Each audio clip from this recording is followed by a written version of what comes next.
กราบสบายดีเด้อแม่ซีทางฝั่งลาวฝั่งไทยทางต่างประเทศน้องมณิกะมาผมมาพอกับน้องทงอีกแล้วเนาะพี่น้องเอามื้อนี้ทางน้องทงกะมาแต่บ้านกะตอนเที่ยงเนาะกะพอดีค่ำมาทางน้องทงกะได้มาหาก้านตะกะแตนพี่น้องเอ้ยโดยผู้เลาะก้านตะกะแตนเนาะบ่ฮู้ว่าสิได้บ่เนาะแต่ว่าอันนี้ทางน้องทงการก่อนเนาะพี่น้องเนาะเดี๋ยวไปเบิ่งนำกันเลยเนาะพี่น้องไป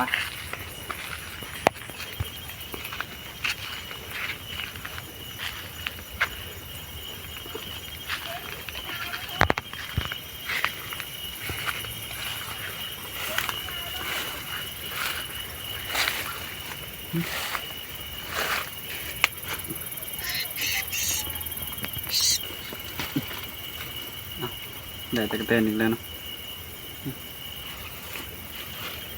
มีลายเนาะตะกะแตนฝนตกวันนี้มันแห้งออกลายปูตะกะแตนนะสุดลายเลยเนาะ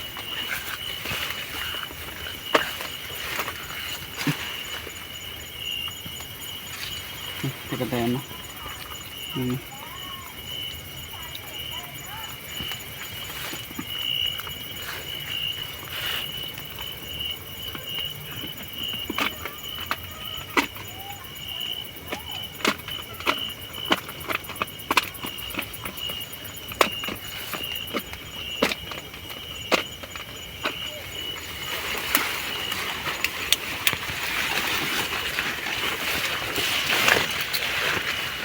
ันนอนแต่มันยังว่าว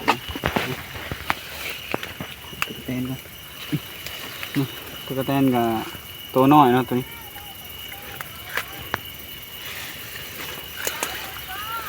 แค่แล้วคือว่าเห็นที่นี่วะ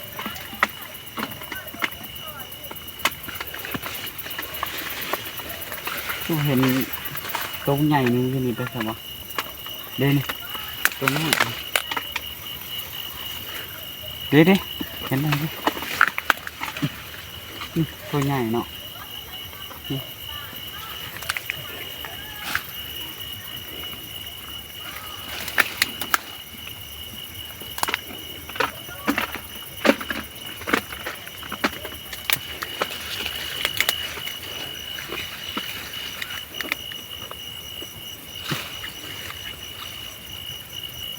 ได้อีกแล้วเนาะ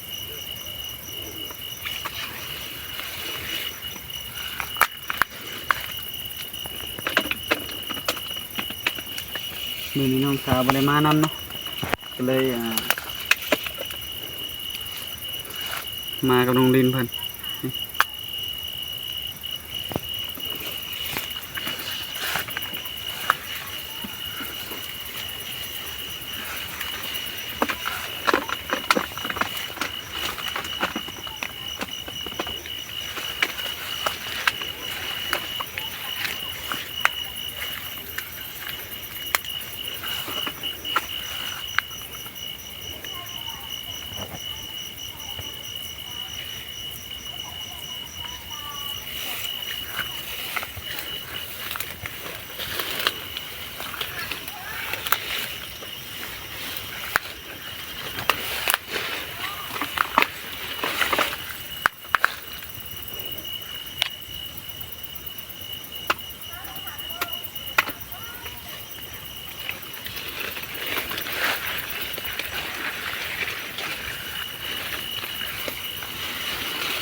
ไหนวะ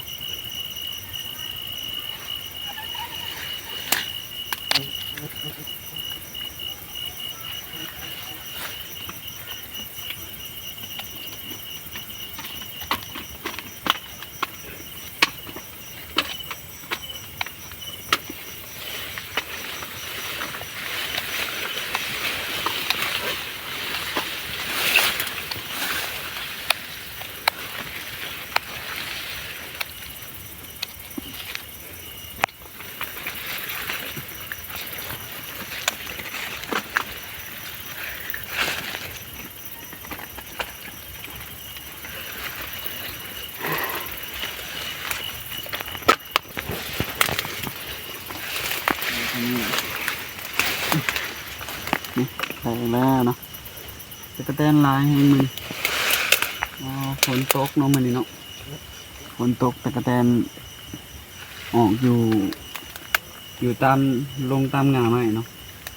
ทุ่งก็ก้านอยู่มือนั่นก็ได้มือที่น้องทงยังบ่ได้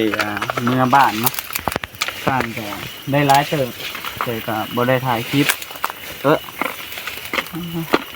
มื้อนี้แหละทางน้องทงมาถ่ายคลิปก็ได้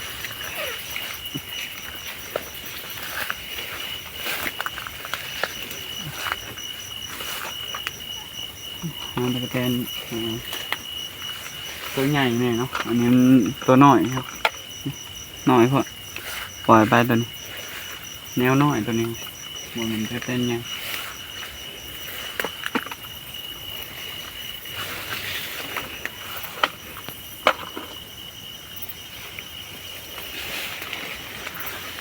บ่ค่อยมีนะบ่ค่อยเห็นมันเลยนะเพราะว่าไปบ่ถึงหม่องมัน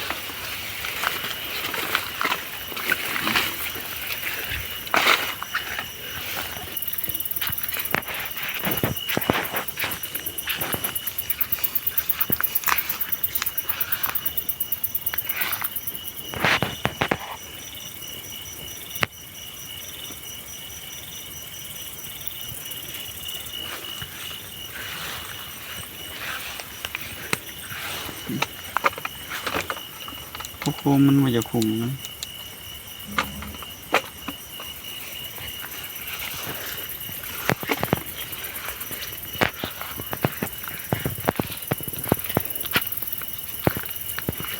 หลอกมันเลยเนี่ย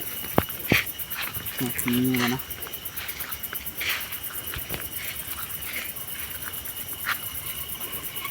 ค่อนข้างอยากโคกในน้องปลาแถวนี้เลาะบึงแถวนี้ก็ได้อยู่แล้วเนาะตะกะแตน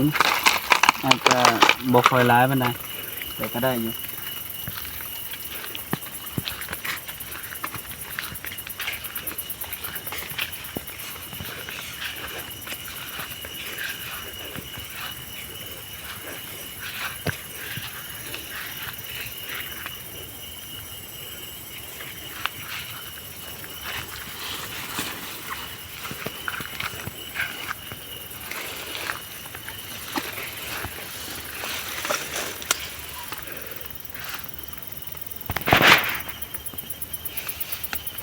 ไปเล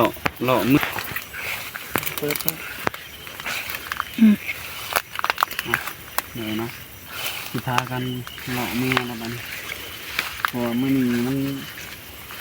การยากแน่จักหน่อยเนาะฝนตกนะพี่น้องแต่ทางลุงทุ่งก็มักการไว้นี่เนาะ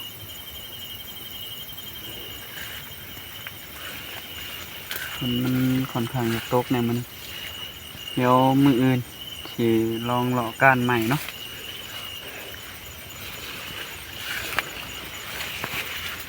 นี่จะเป็นน้อยถือไปถือมาเห็นนี่เดี๋ยวจะกระเด็นน้อย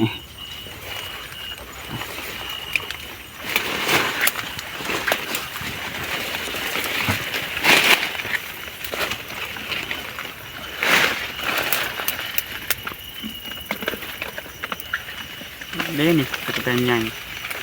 เห็นไหม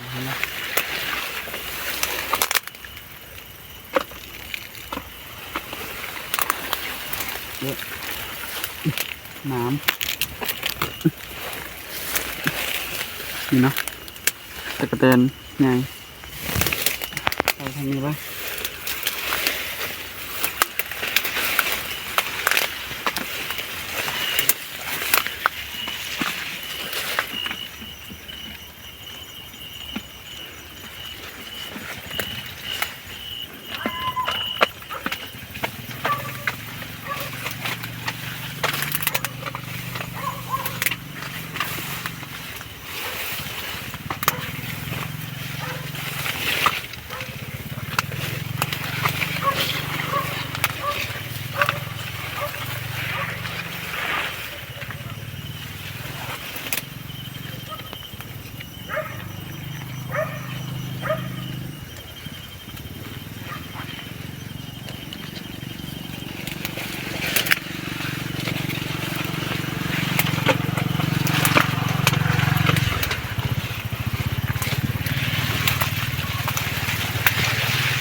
เราบนทางนี้ที่นี่เพราะว่าทางนี้ยังบ่ได้มาหล่อเนาะแต่ก็บ่ได้หล่อละเอียดปานใดเด้อเนาะพากันเมื่อนอนแล้วมันเลิกเติบนะหล่อไปแบบมันบ่ค่อยละเอียดทงไปหล่อก่อนหน้านั่นเนาะแต่ทางทงบ่ได้ถ่ายคลิปแต่ก็ได้คุบเอาเลยทางทงก็เลยอยากให้แม่ FC ได้เห็นว่าแต่ละแฟนแทนนี่ก็พอมีอยู่เนาะ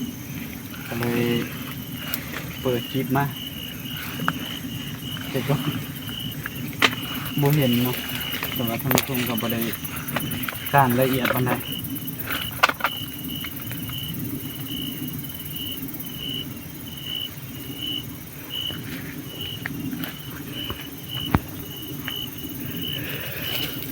บ่มีหรอกว่าแถวนี้เนาะ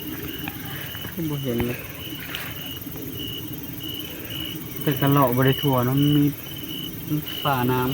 ำมันมีน้ำเห็นไหมบ่มีเลยเบิดแล้วบัดโคมกับบ่เห็นหงเลยเนาะโคมเบิดแบดเลยไป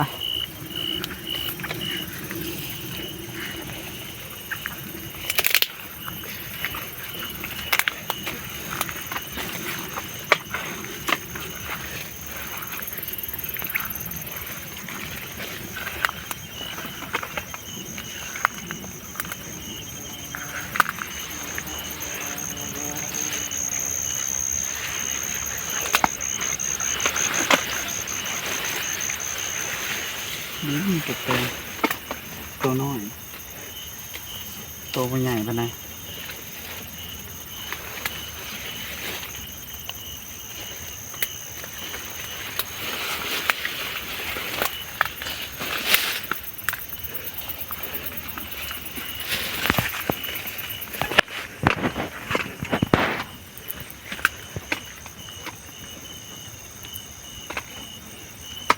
ดิไปกันไปเนาะ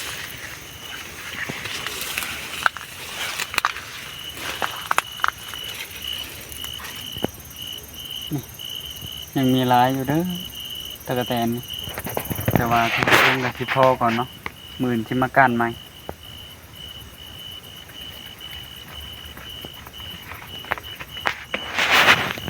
กันเปิด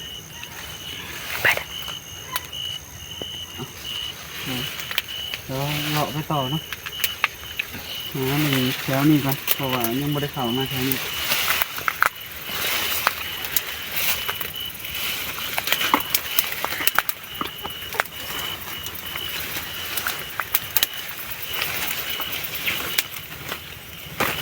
น้ำร้อน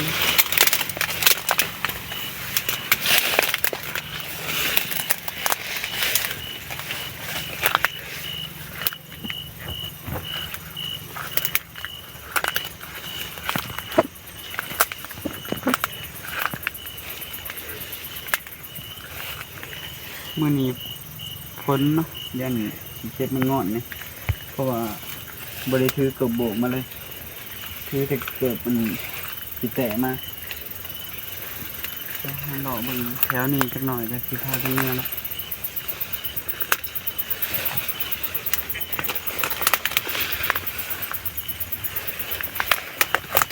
มีปวกพร้อมนี่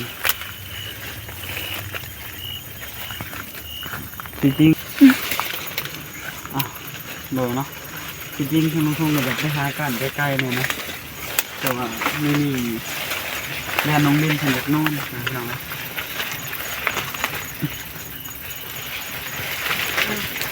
โอ้ยเชื่อไหมเส้นทุกเบิดหม่องว่ะมันบ่มีตะกะแตนแล้วบัดนี้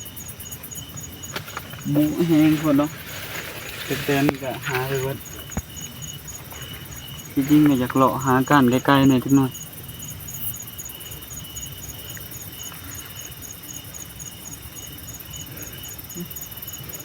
ลองเด็ดกระแตน ไป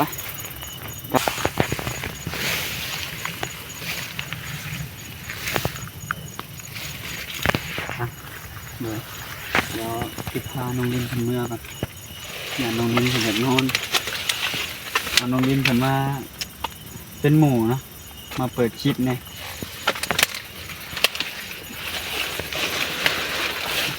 ดูปลากันเลยบ้าน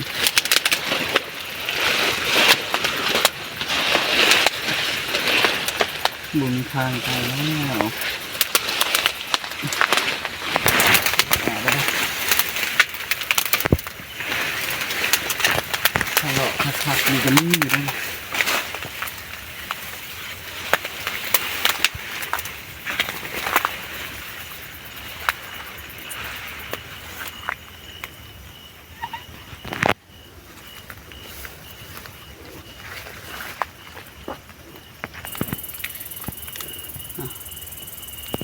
เดี๋ยวเป็นเนาะมันนี่เนาะทางน้องทุ่งก็สิได้จบคลิปไปเพียงเท่านี้เนาะก็ขอบคุณเนาะไทยมีเอ็มซีเบิร์ดทุกคนเนาะที่เบิ่งคลิปของน้องทุ่งตั้งแต่ต้นจนจบที่บ่ขามโฆษณาเนาะทางน้องทุ่งก็สิขอลาไปแล้วเนาะพี่น้องเนาะโดยขอกล่าวคำว่าสบายดี